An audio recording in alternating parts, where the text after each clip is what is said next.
Hey guys, tonight we step quietly into an ancient garden once supposedly divine, eternally fertile, and pleasing to the gods only to find it a little overgrown. The vines are knotted, the fig trees look judgmental, and in the middle of it all, Demeter is standing with her hands on her hips, staring at a cluster of thistles the size of goats. You've probably seen messy yards, but this one, you probably won't survive this without a divine restraining order. So, before you get comfortable, take a moment to like the video and subscribe, but only if you genuinely enjoy what I do here. And let me know where you're watching from and what time it is where you are. I love seeing how far this sleepy little garden of ours reaches. Now, dim the lights. Maybe turn on a fan for that soft background hum. And let's ease into tonight's journey together. You trudge through a field of sour barley and twisted ivy, where each footstep makes a slight crunch dry leaves, dried petals, and, disturbingly, a few dried frogs who apparently mistook the weeds for shade. This was once Persephone's garden, an Eden tucked behind a bronze-shelled villa near Mount Ida. It used to hum with the quiet order of devotion, linear rows of young wheat, calendula, blooming like tiny suns. Anise hung to dry on perfectly chiseled racks. Now it's all chaos. Vines in tangles, dandelions lording over the soil like tiny kings with fluffy golden crowns. A smattering of mushrooms that probably aren't just mushrooms. And you're not alone. Demeter's here, robed in linen so crisp it might start a fire if she moves too fast. She's pacing, her scythe, a ceremonial one, forged with moonlight, and maternal rage is planted in the earth like a flag of impending judgment. You see her muttering, not casting a spell, just working out how to phrase her formal complaint. To whom, you wonder? Olympus, the Ministry of Divine Landscaping, possibly the Fates. She'll sue them all, if needed. One weed in particular, an especially smug-looking thistle, catches her eye. She bends down, fingers poised like a harpist, and plucks it with all the grace of a queen snapping a quill. This, she mutters, holding it out like it personally insulted her ancestors, was not here last season. Historians still argue whether Persephone's absence caused the weed overgrowth, or if the weeds themselves called her away. You wonder the same as you glance at the cracked altar stones nearby, each one covered in a mossy patina that's not supposed to grow in sacred spaces. One tablet has a half-faded inscription, "For eternal fruitfulness and clear furrows." The moss, smug as ever, is growing directly over the word clear. Demeter isn't just mad, she's grieving. Her daughter is missing. Again, Persephone's shoes are still by the doorway, lovingly carved from pear wood and dusted with pomegranate dye. Her absence cuts through the garden like frost. Even though it's summer, you sense that the weeds are more than weeds, they're evidence. Witnesses, maybe accomplices. You crouch beside a parsley patch, or what used to be one, now overtaken by creeping bindweed. In the rustling leaves, you spot a fragment of olive ribbon, Persephone's favorite color. It's been trampled. Demeter picks up the scent too, and you follow her eyes to the corner of the garden where a gate once stood. Now it's just two posts and a curtain of overgrowth. Wild fennel wraps around the columns like it's reclaiming a debt. You step closer and the air shifts, thicker, with the scent of soil that's been turned and disturbed, as if something or someone was recently dragged through. And that's when you see it. A trail, a perfect line of flattened weeds curving away through the barley, too wide for a deer, too careful for wind. Demeter narrows her eyes. Persephone. She breathes not in hope, but as a sentence. You don't know where the trail leads yet, but you do know this. Demeter is preparing a case, not just against Hades or mortals or the usual scapegoats. This time, it's against the plants themselves, the vines, the weeds, the volunteer herbs, as the gods sarcastically call them, all of it. You feel a breeze, not a comforting one, but the kind that carries pollen and discontent. A god is about to file a formal complaint with the universe's oldest department, the Council of Growth. You didn't know it existed, neither did most Olympians, until Demeter threatened to burn half the mountains to get its attention. A passing cricket chirps, then stops, mid-note, as if sensing it's now part of the evidence. Somewhere, a fig tree sheds a leaf, carefully, and the garden holds its breath, awaiting trial. You follow Demeter as she marches, barefoot and furious, into the foothills above the villa. The terrain is dry, the air tense, and the grass underfoot has the decency to bow as she passes. Ahead, there's a clearing that wasn't always a clearing. A half-ring of scorched olive trees forms the perimeter of what looks suspiciously like a courtroom carved out of dirt, ambition, and divine bureaucracy. Welcome to the first weed tribunal. You probably didn't think plants could be summoned to trial, but in ancient Greece, anything with roots could be accused of mischief. Demeter, as the goddess of agriculture, declared jurisdiction the moment the first weed choked a sacred barley sprout. And when gods file lawsuits, they do it with flair. No parchment, no ink, just intention, ceremony, and an intimidatingly straight back. She raises her arms, and a breeze gathers the edges of her robe like a theatrical cue. From behind a mound, 3 elderly dryads emerge, oak spirits technically retired from legal matters, but still willing to moonlight as judges when Demeter calls. One of them has bark flaking from her elbow. Another carries a tiny gavel made of pomegranate wood. The third simply rolls her eyes, clearly here against her will. A woven mat is unfurled in the center of the clearing. On it, the accused.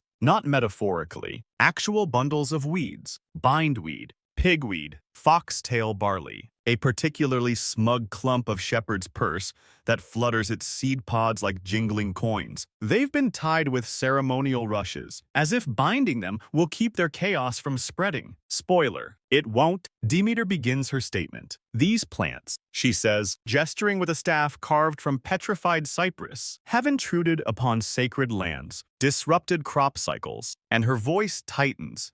Interfered with my daughter's garden, a divine space never meant for infestation. The dryads nod solemnly. One begins chewing her sleeve. Demeter continues. They thrive on neglect. They encourage laziness in mortal farmers. They bloom where they are not welcome. And some, she hisses, staring at a rebellious spiny sow thistle, have even learned to mimic the scent of honest grain. That part's true. By the way, some ancient weeds evolved to resemble useful herbs. It was survival, not malice, but try explaining evolutionary adaptation to a goddess on the verge of a nervous breakdown. A hush falls. Then, absurdly, a rustle. The wind carries a single thistle seed through the air. It lands gently on the mat beside the shepherd's purse. You could cut the tension with a sickle. Demeter doesn't blink. I move to exile them from all cultivated fields within a 10-mile radius of Mount Ida, effective immediately. The dryads whisper among themselves. One shrugs, another sneezes. A cloud of dandelion fluff had floated past her nose, purely coincidentally. Of course. Finally, the oldest speaks. While we sympathize with your horticultural outrage, it is worth remembering that weeds only flourish in absence. Someone left the garden unattended. Demeter's jaw tightens. You hear it before you see it. The scraping whisper of sandals over dry stone. A messenger, young, olive-skinned, with curls bound back in rush cord. He carries a scroll tied with vine. Demeter eyes it like it's about to explode. The scroll is open. The message is short. Persephone not yet located, suspected in regions below. No signature, no clarification. The tribunal falters. One dryad begins humming a hymn to fill the awkward silence. The thistle seed beside the shepherd's purse starts to sprout. Right there, on the mat, Demeter slams her staff down. The ground answers with a small quake. She doesn't wait for a ruling. She turns, her linen robe slicing the air like a harvest blade, and begins descending the hill again toward the next field, the next vine-choked grove,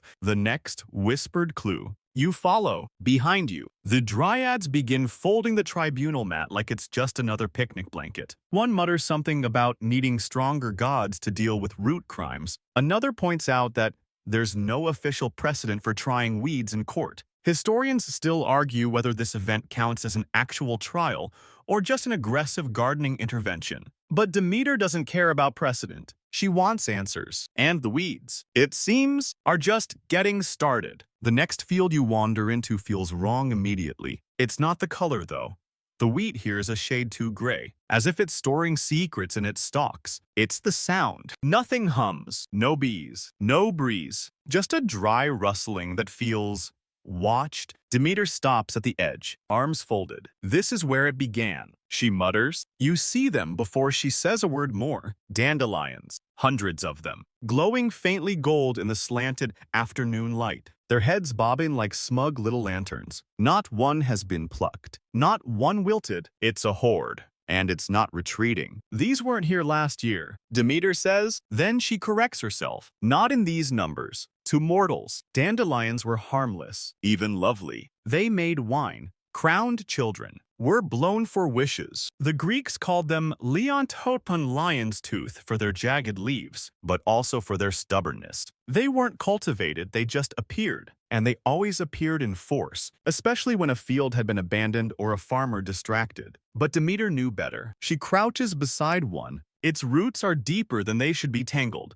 like thoughts you shouldn't think before bed. They blew in overnight, she says. I heard them. I woke to the sound of laughing wind. And then, this, you picture it, a goddess wrapped in sleep, startled by giggling gusts, and the strange knowledge that her garden was being violated not by beast, not by flame, but by seeds no bigger than a fingernail. The horror. Fringe scholars argue that dandelions were once a sacred symbol before they fell out of favor. Some say the fates used their seeds to cast small prophecies. Others believe Apollo gifted them to mortals to annoy Demeter like confetti. He supposedly said, "For the fields." You find that hard to disprove. Apollo never could resist chaos with aesthetic flair. Demeter steps forward. The wheat bends away from her in slow deference. She raises her hand and the dandelions don't. They remain perfectly upright, yellow heads staring her down. It's almost impressive. I tried burning them once, she says. They came back faster. I salted a field. They grew sideways. She kicks one. Its stem bends, snaps back up, and releases a cloud of seeds that instantly scatter, riding the hot air in patterns far too coordinated to be accidental. You squint. The pattern's not random.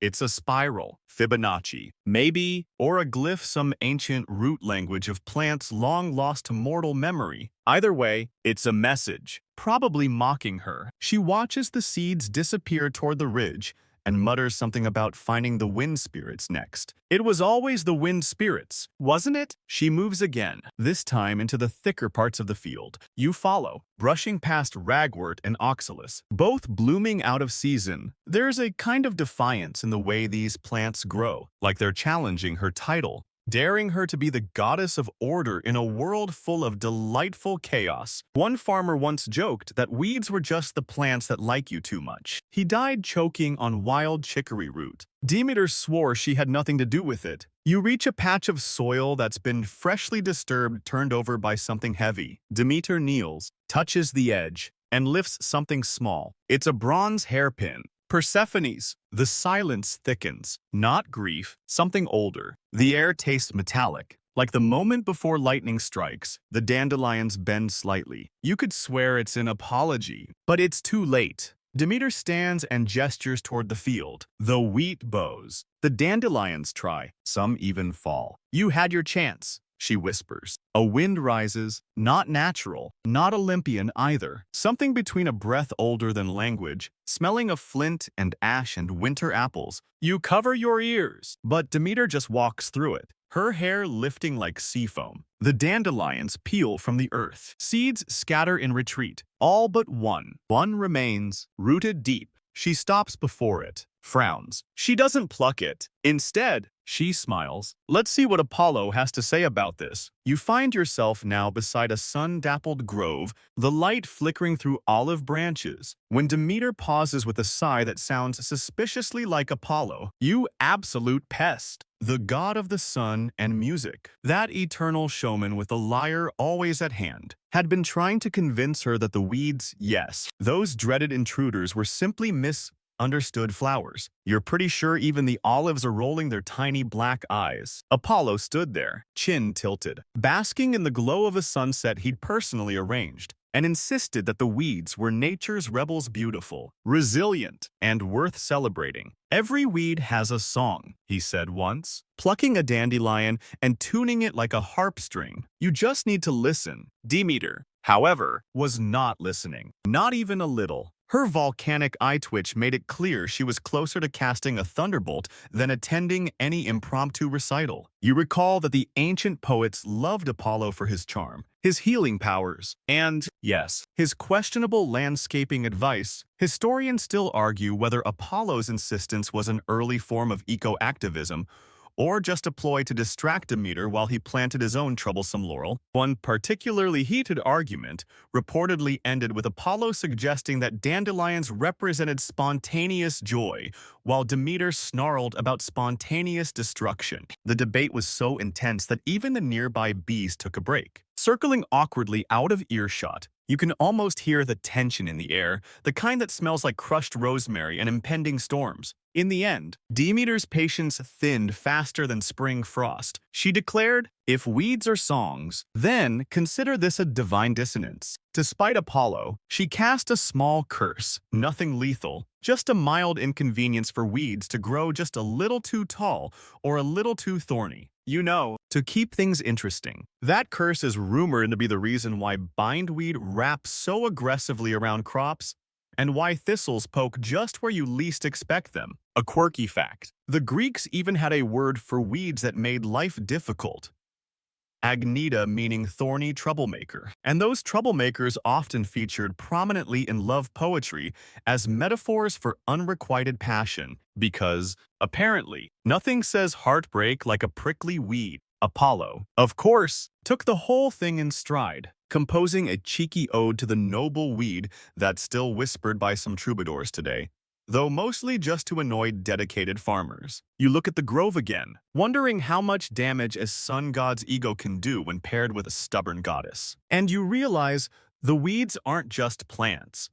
They're ancient symbols of a cosmic turf war between order and chaos, growth and decay, control and freedom. You brace yourself for what comes next, because this saga is far from over and you have a feeling that Dionysus might just be the wild card. The sun is sinking lower as you step into a vineyard that looks like it belongs to a god with less patience for subtleties. Dionysus, the patron of wine, revelry, and chaos disguised as celebration, had taken a particular interest in gardening, or more accurately, garden mischief. You hear the laughter first, then the stumbling footsteps, then the unmistakable crunch of grapevines underfoot. Dionysus had a reputation for pranks, but planting kudzu, that was next level. You try to picture a god, half drunk on ambrosia, gleefully spreading an invasive vine across the hillsides. It's ridiculous, and yet, there you are, walking through a thick tangle of greenery that swallowed half the vineyard and is fast claiming the rest.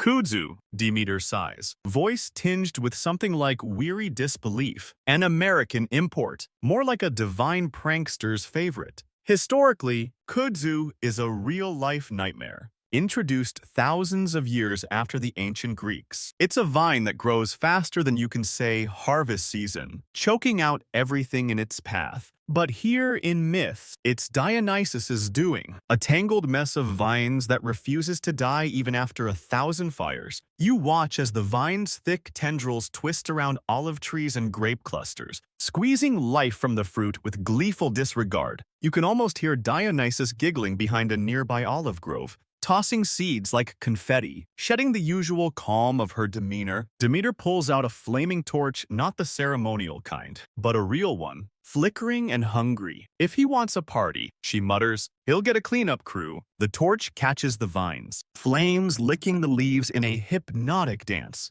The smell of burning wood and scorched green fills the air, a scent both wild and cleansing. Yet, even as the fire consumes the kudzu, you know it won't be the end. Those vines are survivors, like the weeds themselves. They have their own stubborn agenda. A quirky tidbit: in some fringe botanical studies, kudzu is called the vine that ate the South, symbolizing nature's way of reclaiming territory faster than any human plan can control. Makes you wonder if Dionysus knew something the mortals didn't. Demeter's eyes narrow as the last vine curls and crackles.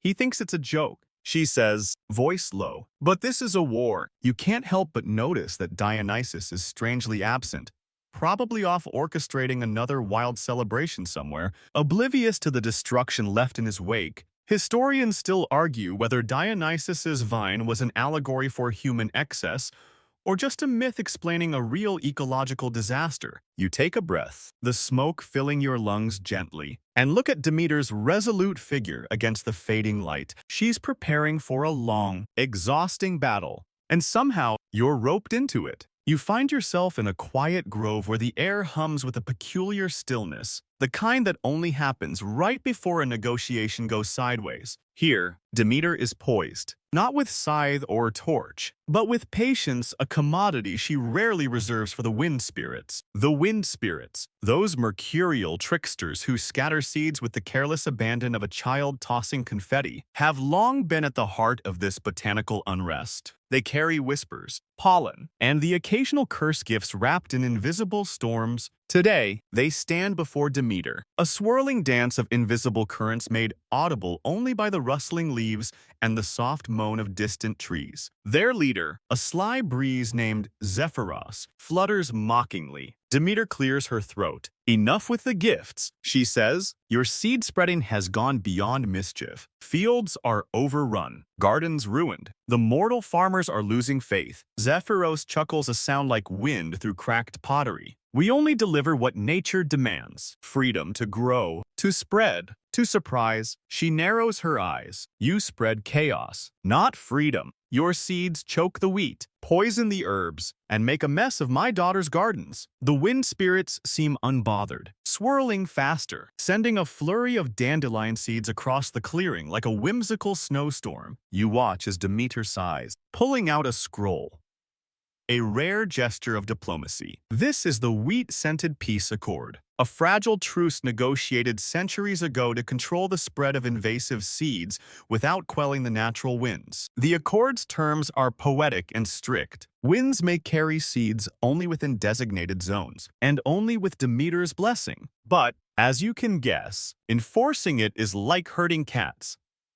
If cats could fly and refused orders, fringe scholars suggest the accord was less about peace and more about power, an attempt by Demeter to assert control over forces she could never fully command. You can almost hear the arguments made by the wind spirits. How can growth exist without chance? Without the wild, without us? Demeter's answer is a sigh that ripples through the leaves. Growth must have boundaries, or it becomes destruction. As the negotiation winds down, Zephyros offers a mischievous smile and a promise to consider the restrictions, which you know means they'll be broken by the next full moon. You stand beside Demeter, watching as the winds carry seeds away, some to hopeful fields, others to forgotten corners where weeds take root like rebellious ideas. Historians still argue whether these accords influenced real agricultural practices or were allegories for human attempts to control nature's unpredictability. You shiver as a stray seed brushes your arm, a reminder that even the gentlest gifts can sow chaos. And with that, Demeter turns, ready for the next battle.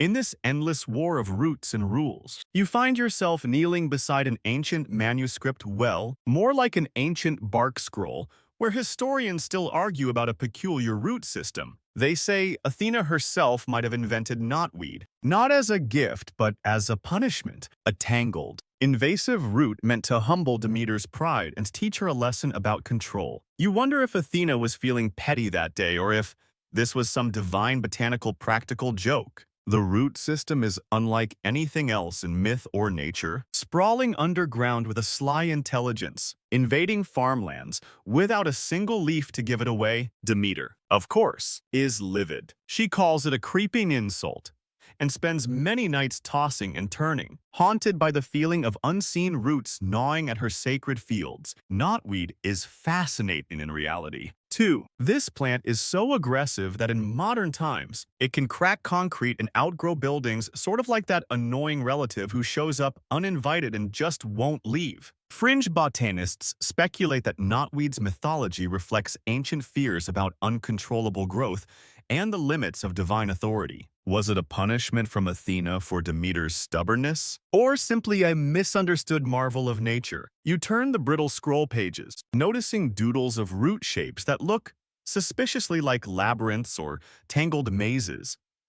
Maybe early maps of how these roots spread. Demeter's fury at knotweed is so legendary, it inspired farmers to invent early gardening tools specifically to combat it: long prongs to dig deep and knives to cut roots beneath the soil. You can almost hear the grunts of exhausted peasants fighting a losing battle. And yet, there's a grudging respect for knotweed's resilience. It refuses to die, survives droughts, floods, even divine curses. Like a myth in itself, it embodies endurance, stubbornness, and the shadow side of growth. Historians still debate whether knotweed stories were warnings about hubris or coded messages about political power. After all, plants often symbolize more than just themselves. You glance up and see Demeter gazing toward the horizon, a mixture of admiration and rage in her eyes. She knows this is no ordinary weed. It's a living metaphor for everything she fights against and everything she fears. As the sun dips, casting long shadows, you realize the battle with knotweed is less about plants and more about control, pride, and the wild edges of divine will. And maybe, just maybe, there's a lesson hidden beneath those tangled roots for all of us. You settle into the shade of an ancient olive tree, the rough bark cool against your back as you unfurl a surprisingly well-preserved scroll, one that turns out to be Aristotle's little-known treatise on weed morality. Yes, morality. Because in the 4th century BCE, Aristotle didn't just categorize animals in the cosmos, he took it upon himself to judge plants by human ethics. According to his writings, weeds were more than just inconvenient flora. They were immoral opportunists with low ambitions, a phrase that sounds suspiciously like a barbed insult aimed at a neighbor who never mows their lawn. Aristotle argued that these plants lacked the virtue of purpose, growing only to exploit the efforts of others, rather than contributing productively to the ecosystem or society. He saw them as freeloaders, spreading their seeds without care, relying on chance rather than cultivation, an offense to the natural order he so revered. You can almost hear Aristotle pacing his garden, finger raised, explaining to his students why a dandelion or a thistle is the botanical equivalent of a bad citizen, always popping up where it's not invited, resisting discipline, and showing no respect for the farmer's toil. A quirky and rather humanizing tidbit. Some fringe scholars speculate Aristotle's disdain for weeds may have stemmed from his own failed attempt at gardening. Apparently, the great philosopher once proudly planted a patch of herbs only to have it overrun by those pesky thistles and foxglove. And instead of blaming the soil, he blamed the plant's immoral nature. It's oddly comforting to imagine Aristotle grumbling over stubborn weeds like the rest of us. Demeter herself would have nodded vigorously at Aristotle's classification, no doubt wanting to add her own judgment about their thorny, prickly nature. After all, she has been battling these botanical troublemakers for eons. But there's something more to Aristotle's argument. His moralizing wasn't just about botany. It was a reflection of how deeply intertwined agriculture and philosophy were in ancient Greece. The fields were the lifeblood of society, and disorder in the fields symbolized disorder in the polis. A weed was not just a plant out of place. It was a metaphor for social decay, laziness, and chaos threatening the hard-won order of civilization. Flipping through the scroll, you're struck by the early attempt to impose human values on nature, as if expecting a dandelion to follow rules or a bindweed to respect boundaries. It's almost comical. The idea of judging a plant by human ethics feels like scolding a river for overflowing or telling the wind to blow only on Tuesdays. Yet, historians still argue whether Aristotle's treatise was a metaphorical critique of society or a sincere botanical study. Some suggest he used the concept of weed morality as a way to teach lessons about civic duty, ambition, and restraint. Others think he was just frustrated with his garden. As you lean back, the buzz of cicadas fills the air, and a warm breeze carries the faint scent of wild oregano and thyme plants that thrive on neglect and hardship. Much like the weeds Aristotle condemned, Demeter's voice cuts through your thoughts, calm but tinged with weary acceptance. Weeds may be immoral, but they are persistent, and sometimes persistence is its own kind of virtue. You can't help but smile, realizing that even in divine disputes, there's room for complexity and perhaps a little grudging respect. Those scrappy plants that refuse to be tamed embody a resilience that challenges not only gods but mortals too. The sun dips lower, casting long, golden shadows across the fields. A dandelion seed floats lazily past your face, teasing you to reconsider what it truly means to grow where you're not wanted, and maybe what it means to survive. You realize that in the endless war between order and chaos, between Demeter and the weeds, there are no simple villains or heroes, just life messy, persistent, and often rebellious. And somehow, that feels like a comfort as the day fades into night. You step carefully into the shadowed mouth of a cavern, where the air is cool and damp, and the faint scent of earth and something bittersweet lingers like a whispered secret. This is no ordinary cave, it's Persephone's chosen refuge and, surprisingly, her attempt at creating a garden within the underworld's eternal gloom. The walls here are alive with patches of moss, delicate ferns, and a wild tangle of plants that defy the darkness. But amid the fragile greens are weeds thick, creeping bindweed curling its tendrils along stone cracks, vibrant purple leucostrife bursting defiantly from the damp earth, and stinging nettles clustered like uninvited guests. The vertical garden is less a carefully tended Eden and more a riot of rebellious growth. Demeter's horror at this subterranean horticulture is almost palpable. Her voice carries a tight edge as she says, "You can't garden in the underworld by accident. Persephone, these weeds don't care for your melancholy or boredom. They don't thrive on sadness, they thrive on neglect." You watch as she kneels beside a patch of wild parsley that gleams bright in the faint cavern light. So out of place here, it's almost sacred. Persephone's token of life amidst death. Legend holds parsley was once a royal herb, used in funerary rites and to honor heroes. Here, it feels like a desperate act of hope in a place that wants nothing to grow. Hades watches silently from the shadows, his presence heavy and still. You sense a complicated emotion behind his calm mask, a mixture of protectiveness, envy, and something almost like sorrow. For this is his realm, a place where life should not prosper. Yet life stubbornly insists. Fringe scholars have long speculated that Persephone's underworld gardens symbolize more than just botanical curiosity. They are metaphors for the persistence of life and renewal.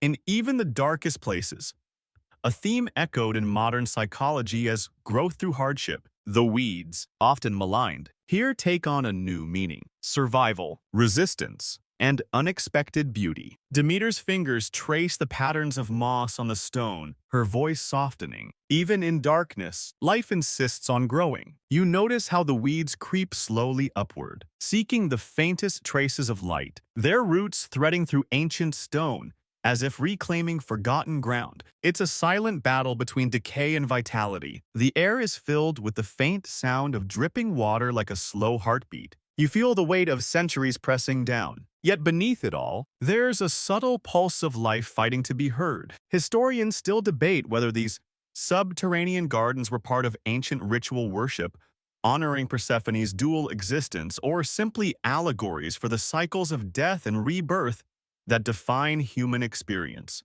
As you rise to leave, you catch sight of a bronze hairpin lying half-buried in the earth, its delicate curves catching what little light filters in. It's Persephone's, lost in some forgotten moment, now a fragile token of presence and absence. Walking back towards the cave's mouth, you breathe deeply, the cool air mixing with the faint scent of thyme and wild mint. The weeds here may be unwelcomed, but they embody something profound, a stubborn, persistent testament to the will to survive, even in places where no life is supposed to grow. And as you step out into the fading twilight, you realize that the weeds are not just nuisances or invaders. They are proof that life always finds a way. You descend beneath restless waves into Poseidon's realm, where light fractures through water in shifting patterns, casting eerie, flickering shadows across an underwater wilderness unlike any other. This is no lush vineyard or golden wheat field favored by Demeter.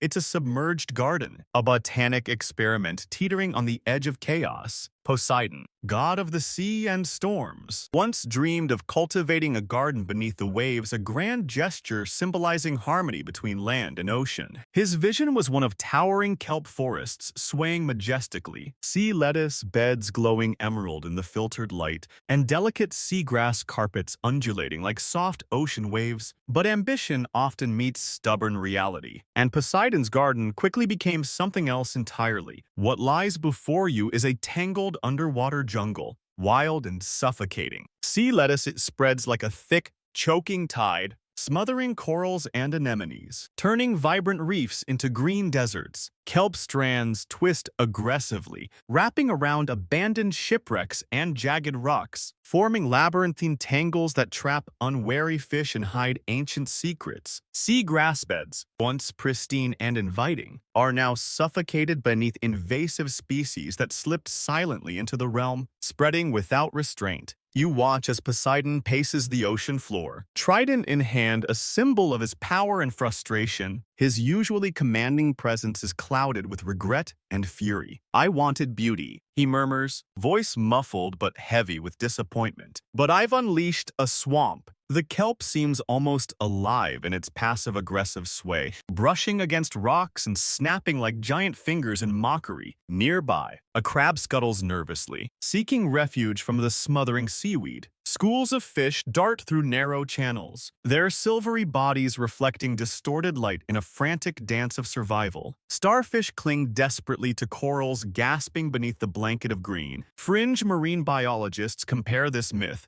to real-world ecological crises. Invasive aquatic plants such as water hyacinth and Eurasian milfoil that grow unchecked devastate native species and transform thriving waterways into choking wastelands. Poseidon's underwater garden becomes a poetic mirror to these struggles, a mythic warning against unchecked growth. Historians still debate whether this story served as an ancient allegory for humanity's futile attempts to control nature's wildest forces, or if it reflects genuine awe and fear toward the unpredictable sea. As you navigate the murky garden, every bubble and swaying frond feels laden with the weight of Poseidon's failure. Even gods who command tempests and tides can be humbled by the relentless persistence of life. The currents pull you deeper into the labyrinth of green, where silence reigns but tension simmers an endless, quiet war between the order Poseidon longs for and the chaos that refuses to relent, surfacing into the twilight air, salty and sharp against your skin. You carry with you a somber truth, that even divine ambition must bow before the stubborn will of life to survive and spread. And perhaps, in that surrender, there's a strange kind of beauty too. You find yourself standing at the grand gates of Olympus, where marble pillars gleam under a perpetual golden light, and every footstep echoes with the weight of divine expectation. Yet even here, amidst the shining perfection, small annoyances manage to weave their way into the fabric of godly order. Demeter's latest grievance, Cerberus, the infamous three-headed guardian of the underworld, has been dragging a trail of invasive burrs across the pristine gardens and sacred halls. Again, you step carefully across a courtyard carpeted with delicate flower petals and fresh laurel leaves, only to find yourself halted by a cluster of sticky burrs clinging stubbornly to the hem of a goddess's robe. Golden threads entwined with these prickly pods seem like an insult to the craftsmanship of Hephaestus himself. Nearby, you spot a scattering of burrs nestled beneath the sandals of Hermes, whose winged feet seem barely able to escape their grasp. Demeter stands nearby, robes swishing as she gathers the offending seeds with a look of exasperation that borders on divine fury. "Cerberus," she declares, holding up a clump of burrs tangled in the folds of her gown, has turned into an unintentional saboteur. You can't help but smile at the irony. Cerberus, tasked with guarding the gates between life and death, is now unwittingly spreading chaos through something as mundane as seeds. The goddess formally files her complaint with Hera, queen of Olympus, who listens with a mixture of patience and dry amusement. Cerberus, she says with a sigh, is loyal beyond reason, but evidently in need of grooming. She gestures toward the giant hound lounging nearby, who licks his paws with 3 tongues, seemingly unaware of the mess trailing behind him. Demeter's frustration is palpable. Her complaints are not merely about physical disorder, but what the burrs symbolize, the unpredictable disruptions and small, persistent troubles that threaten divine harmony. You watch as the three-headed dog pads through a bed of sacred flowers, each paw leaving behind a few prickly seeds. The gods murmur amongst themselves about placing a divine quarantine on Cerberus, but none dare to challenge the loyalty and might of Hades' guardian. The burrs cling stubbornly to everything, a fitting metaphor for the difficulties even immortals face. A quirky fact, Burrs were the inspiration for Velcro, discovered by a Swiss engineer after studying the way these seed pods cling to animal fur. It's a testament to nature's cleverness, even if it's an inconvenience to gods and mortals alike. The story of Cerberus and his burr trail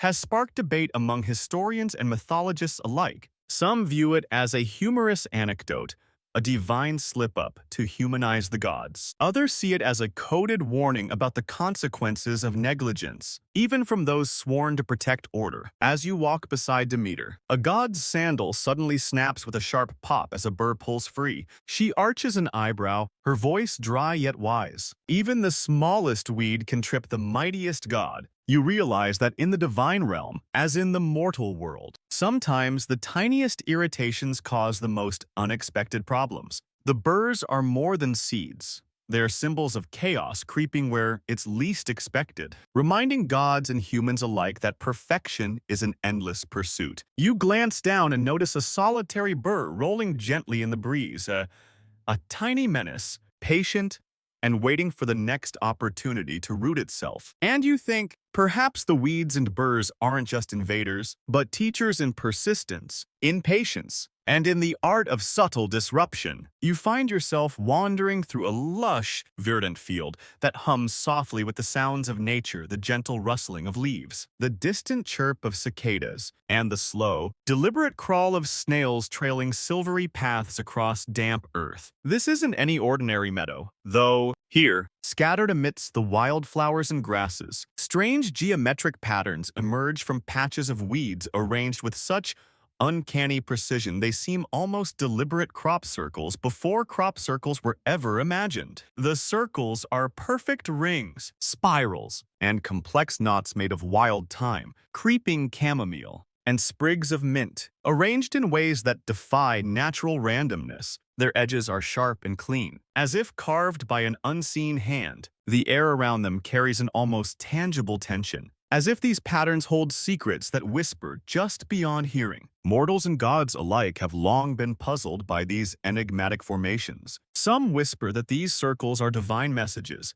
signs from the gods encoded in the language of plants. Others claim they are the work of mischievous spirits or nymphs playing tricks on farmers and wanderers. More skeptical observers suggest these patterns are the outcome of complex natural processes, but no explanation feels entirely satisfying. You kneel down and trace the edge of one such circle with your fingers. It's a perfect ring of wild thyme, its tiny leaves fragrant and cool.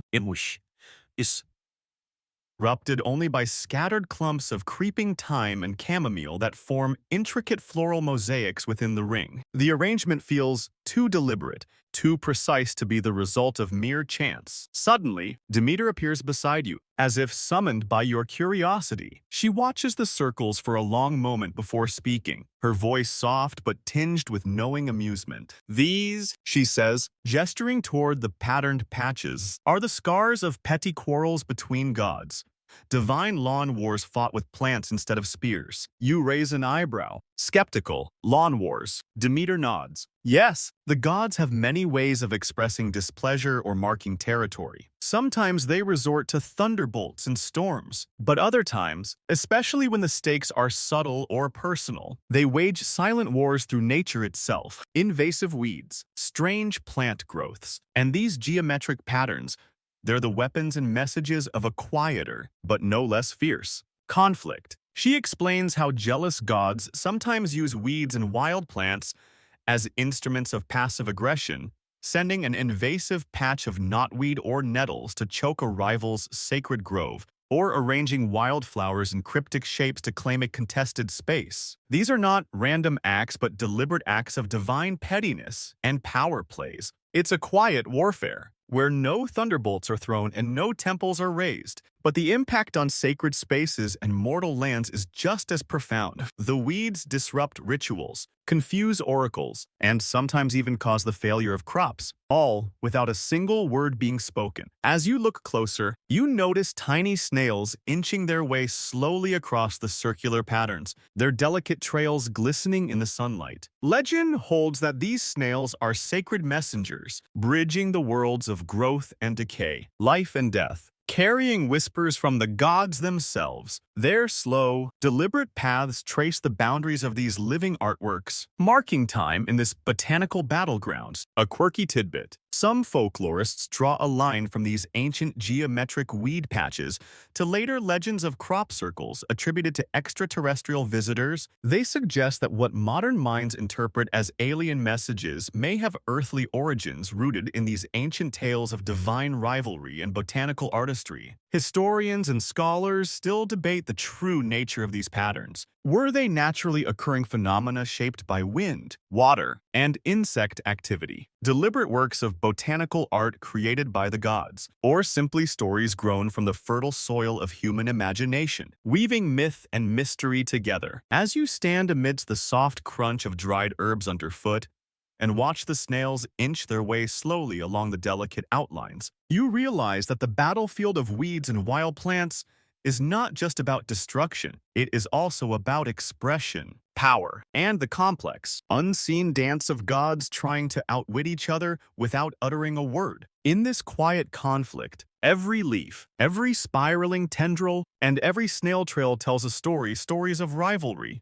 patience, cunning, and the eternal balance between order and chaos. And as you breathe in the earthy scents mingled with wild herbs, you understand that in these fields, the smallest creatures and the quietest growths wield power far greater than their size suggests. They are nature's whispering weapons in a divine game, and you, for a moment, are witness to their secret. You find yourself stepping into a hidden grove where dappled sunlight filters through ancient trees, casting gentle patterns on the soft earth beneath your feet. The air is thick with the scent of wild herbs and the faint smoke of smoldering incense. This is no ordinary place. It's the secret meeting ground of the ancient Anti-Weed League, a clandestine society devoted to combating the relentless spread of invasive plants that threaten the balance of nature and the sacred realms of the gods. At the heart of the assembly stands Demeter, her presence commanding yet tempered by centuries of tireless struggle. Around her, a diverse gathering of devoted farmers, nature spirits, and even a few wary satyrs clutch bundles of uprooted thistles and nettles, their faces marked by determination and respect. These unlikely allies share a singular purpose: to protect the earth from the chaos sown by wild and unruly growth. The League's work is meticulous and ritualistic. They begin by chanting coded hymns, ancient songs imbued with power, meant to weaken the hold of weeds on the land. Their voices blend into a low, melodic hum that seems to ripple through the trees, intertwining with the rustle of leaves and the distant calls of birds. Each note is a weapon, a deliberate strike against the spread of invasive flora. Following the hymns, they engage in seed-purging rituals involving sacred fire and blessed water. Bundles of herbs, sage, thyme, and rosemary are soaked in consecrated water before being cast into flames that dance and flicker, sending fragrant smoke curling upward like invisible shields against disorder. The ritual cleanses the soil and the spirits of the land, reaffirming the League's commitment to order and growth. You watch as they map out strategic plans for rebalancing the fields. Dense crops are planted to crowd out weeds, and herbal concoctions brewed from secret recipes are applied to discourage unwanted growth without harming the earth's fertility. Their knowledge is a delicate blend of practical agriculture, spiritual wisdom, and divine intervention. Among their tools are enchanted implements, forks etched with protective runes, sickles forged in sacred fires, and woven baskets blessed to carry only the unclean plants. These heirlooms are treasured, passed down through generations as symbols of the League's enduring mission. An intriguing detail emerges. The League aligns many of their activities with lunar cycles, believing that planting and purging in harmony with the phases of the moon enhances their efficacy. This blending of agriculture and astrology reflects a deep understanding of natural rhythms and cosmic influence. Historians continue to debate the League's true historical role. Were they an actual force maintaining ecological balance, or a mythic allegory for humanity's attempts to manage nature's unpredictability? As the sun sinks low and shadows lengthen, you feel the profound weight of the League's dedication. Their struggle is not just against weeds. but against the creeping chaos that threatens the harmony between mortals, gods, and the earth itself. In this tranquil grove, you witness the ancient roots of a timeless battle.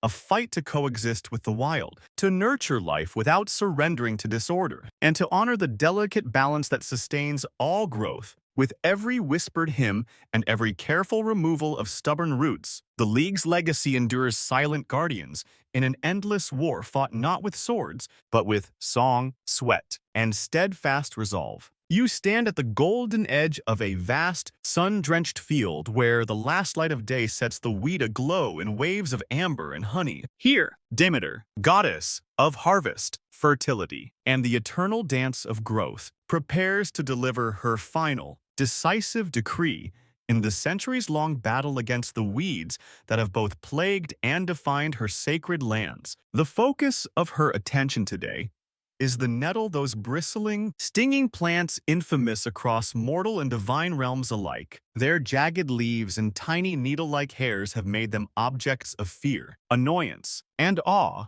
Yet, nettles are also survivors resilient, persistent, and fiercely rooted in the soil of life itself. Demeter's decree is clear. Nettles are to be banned, their spread curtailed in sacred fields and mortal farms. But as you watch, you realize this banishment is layered with complexity, tempered by respect. Kneeling gently, Demeter carefully uproots a single nettle, cradling it as though holding a fragile truth. The nettle trembles in the breeze, its spines catching the sun like thousands of tiny emerald daggers. She whispers softly, a voice both tender and fierce. To feel the sting is to understand struggle, the will to endure when all else fades. This gesture is an acknowledgement that life's persistence often comes with pain and difficulty. It is a moment of fierce compassion from a goddess who knows that growth is never neat or easy. The nettle is both bane and blessing, its sting a reminder that life's challenges are inseparable from its beauty.